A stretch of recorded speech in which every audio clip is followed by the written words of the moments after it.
Comment je vis avec l'endométriose. CST, le livre que Julia Paredes a sorti le 26 janvier dernier. Elle y évoque sa maladie et les conséquences que cela a eu ou a toujours sur sa vie. Pour l'occasion, la jeune femme de 33 ans était l'invitée de l'émission chez Jordan, sur C8.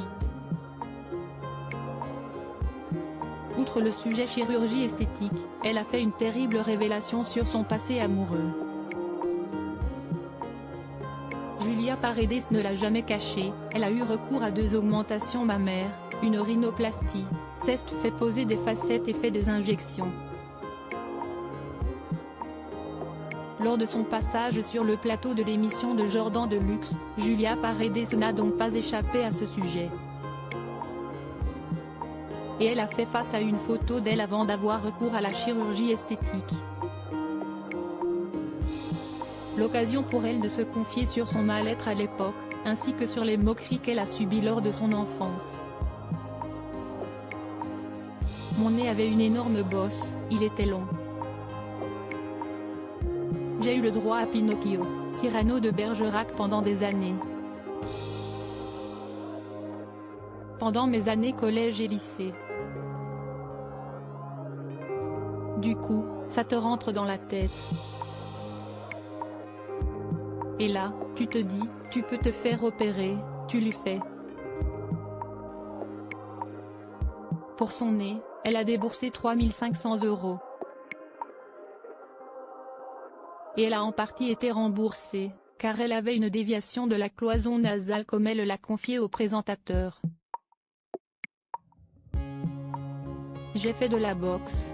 J'ai eu aussi un ex qui était un peu violent, qui m'a mis des coups dans le nez. Du coup, ça m'a un peu tordu le nez, a-t-elle confié dans un premier temps. Si elle allait poursuivre son histoire, Jordan de Luxe l'a interpellée sur le fait qu'elle avait eu un ex violent. Un sujet qu'elle n'avait jamais abordé auparavant.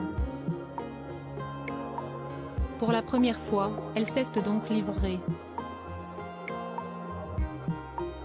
Je prenais cher, j'avais un ex très violent. J'ai fini à l'hôpital. Ma mère ne me reconnaissait plus, j'étais défigurée. Point. Si est-il vrai que de base, j'ai un nez un peu imposant mais il a été dévié à cause de ça. Ça a duré un peu longtemps, parce qu'on retombe toujours dedans, a poursuivi Julia Paredes. Des violences qui ont débuté, car son ex-compagnon en question était jaloux. Je prenais cher. Un jour, il m'avait séquestré pendant 2-3 jours dans mon appartement. Ma voiture est restée devant chez moi, donc mon travail ou mes voisins s'inquiétaient.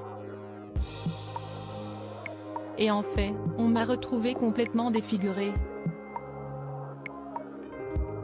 Heureusement, la police est arrivée. Ils me donnaient des coups de casserole et tout.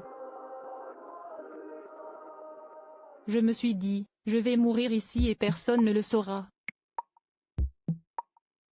Je me suis réveillée heureusement. J'ai entendu taper et c'était la police, a-t-elle raconté. À l'époque, la maman de Luna, 5 ans, et Vittorio, 1 an, a porté plainte. Mais rien ne s'est passé depuis. De douloureux souvenirs.